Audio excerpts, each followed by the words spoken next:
soal 2 mengenai pasar persaingan sempurna.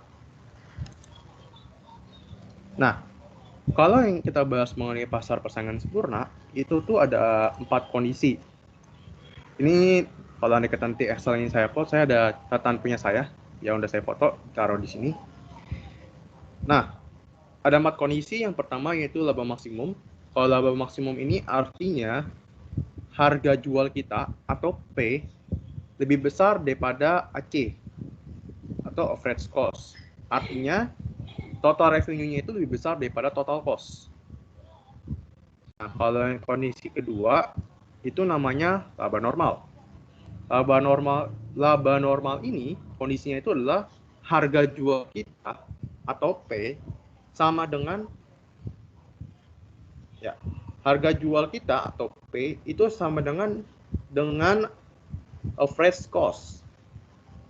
Atau bisa kita ngomongin total revenue kita atau total pendapatan kita sama dengan total cost kita. Atau bahasa gampangnya itu adalah BEP. Nah, untuk kondisi ketiga itu adalah rugi minimum. Itu kondisinya adalah P-nya lebih kecil daripada AC. Ini sambil tulis aja lah ya. P-nya lebih kecil daripada AC. Di sini artinya adalah TR-nya lebih kecil daripada TC atau total cost. Jadi total pendapatan kita lebih kecil nih dibandingkan dengan total biaya yang kita keluarkan. Akan tetapi P-nya itu atau harga jualnya itu masih lebih besar dengan average variable cost-nya. Atau bisa kita bilang TR-nya lebih besar daripada total variable cost.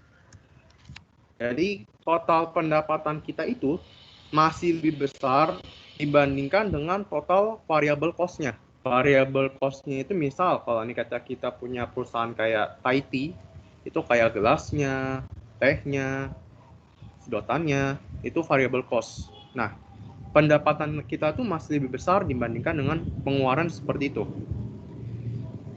Nah, kalau andai kata tiba-tiba ada soal ditanya, apakah rugi minimum, kalau perusahaan mengalami rugi minimum, apakah harus ditutup alias bangkrut? Itu nggak harus, ya. Karena biayanya itu masih bisa kita tutupi. Nah, untuk kondisi yang terakhir itu adalah shutdown point. Ya, ini saya ambil tulis dulu. Shutdown point. Nah, kondisinya itu adalah P-nya lebih kecil dari AC. Artinya itu adalah TR-nya atau total revenue-nya masih lebih rendah daripada total cost. Dan P-nya itu masih lebih kecil dibandingkan dengan AVC, artinya total revenue lebih kecil daripada TVC. Nah, berarti di sini shutdown point ini total pendapatan perusahaan masih lebih kecil dibandingkan dengan total variable cost-nya. Nah, kalau ada kondisi gini, perusahaan bisa nih ambil opsi buat tutup aja atau bangkrut.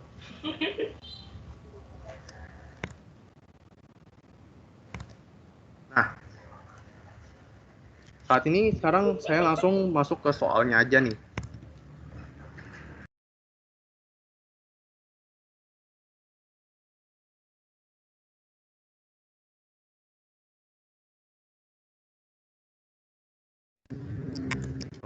Nah, saya langsung masuk ke soalnya. Nah, ini saya gedein aja biar enggak.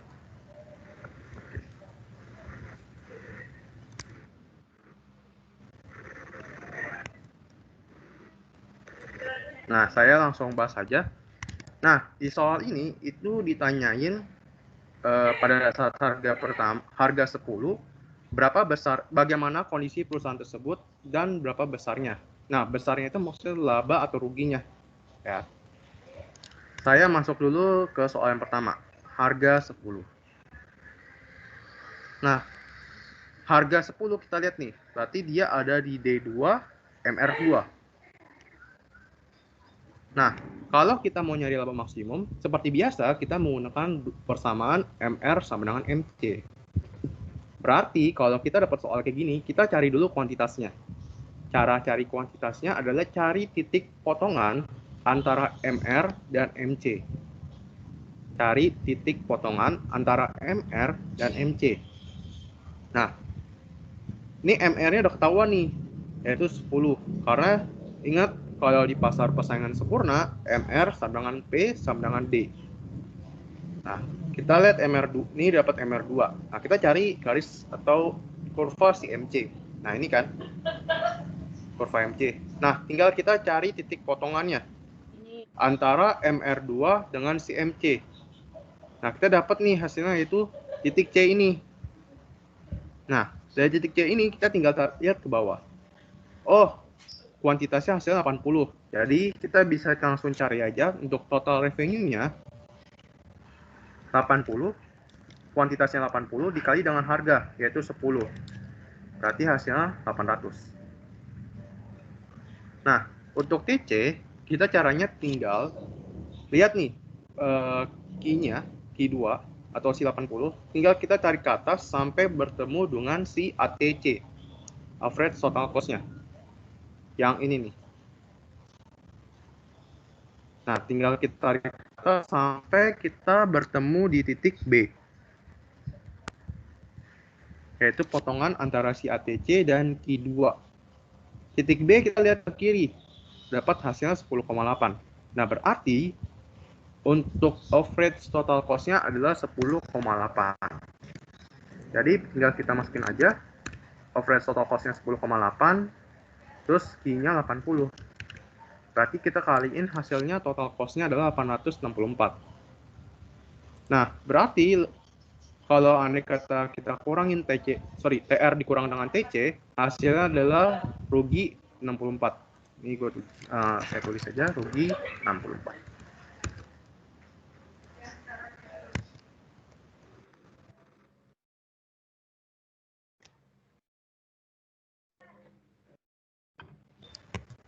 Nah, saya lanjut, tadi. Nah, gimana cara lihat kondisinya? Nah, yang pertama kalian harus ingetin dulu nih 4 kondisi pasar ini supaya kalian bisa gampang ingetin atau mencari kondisi pasarnya. Lanjut. Nah, kita lihat nih kan di harga 10. Si harga kedua MR2.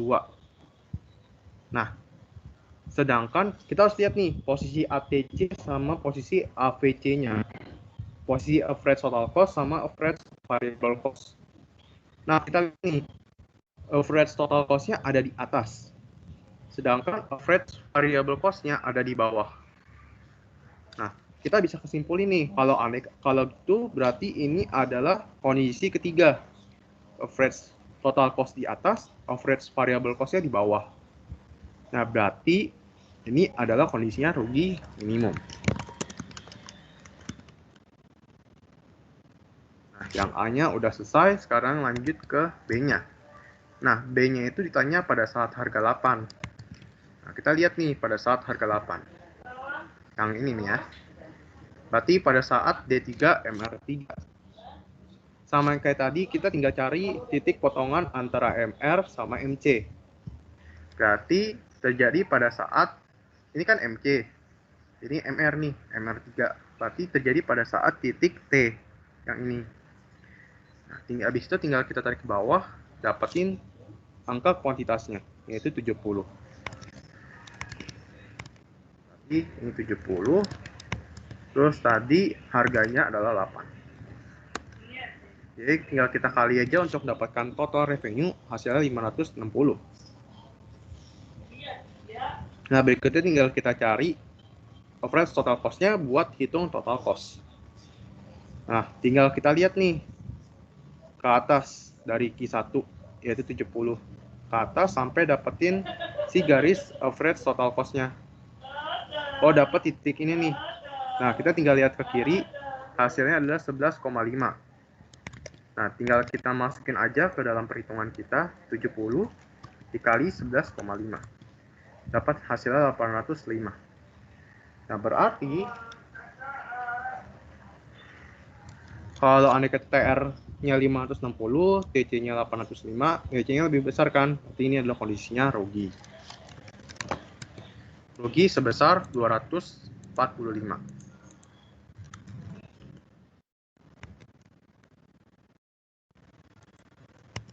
Nah, buat kondisinya kita lihat nih. Kan tadi kita ada di harga 8 atau di MR3.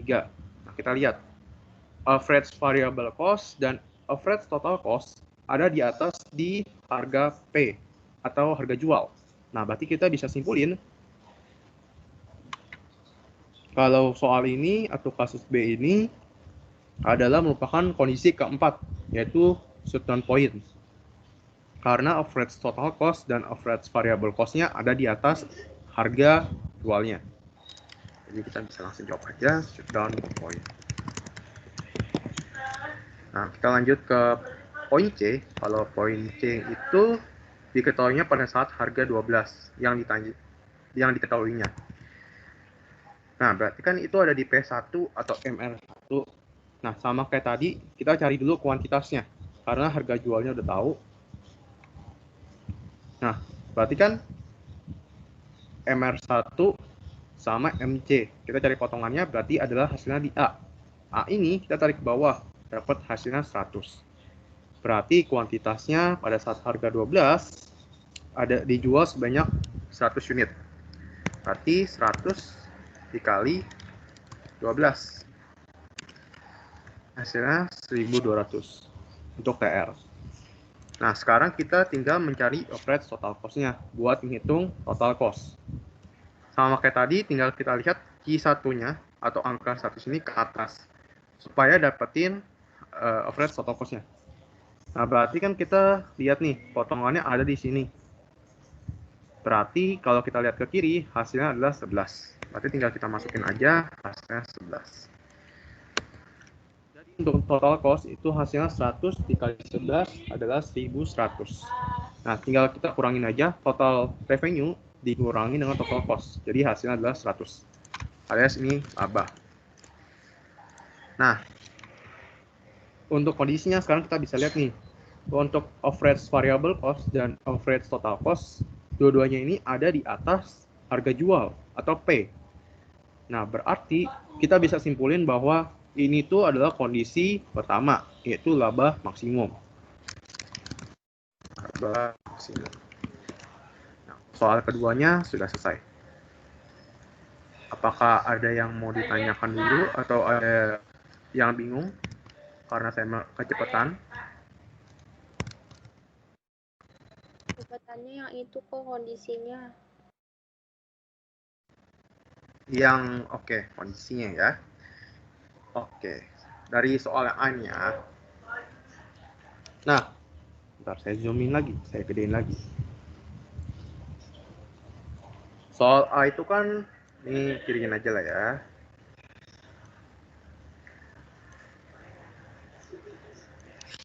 Nah, soal A tadi itu pada saat harga 10. Nah, kita lihat nih. Pada saat harga 10 itu kan terjadi pada saat P2 MR2. Berarti garis yang ini nih. P2 MR2.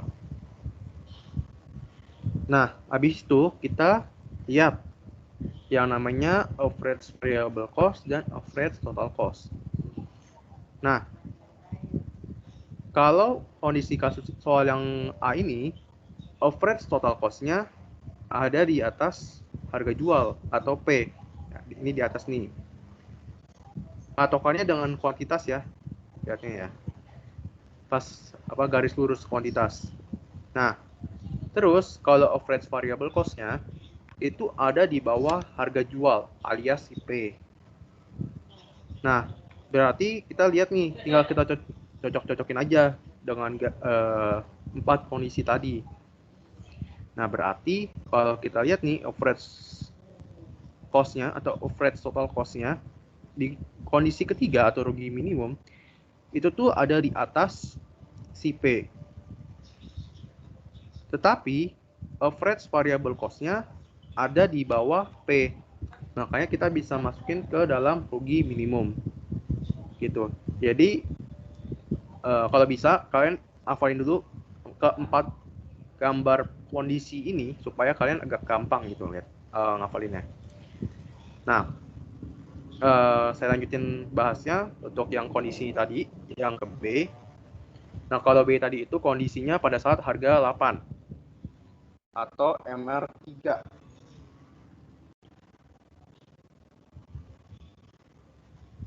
Nah, berarti kan harga average total cost dan average variable cost-nya ada di atas nih.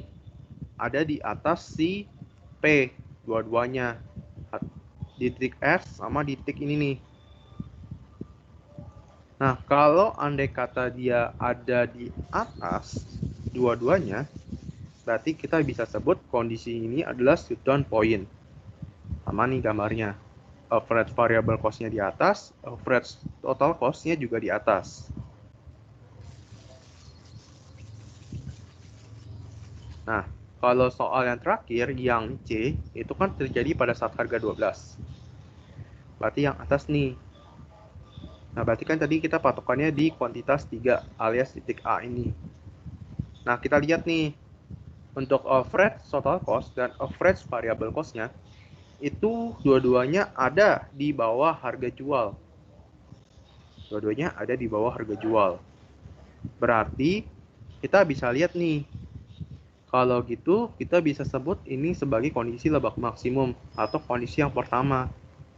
Karena average cost-nya ada di bawah harga jual. Gitu.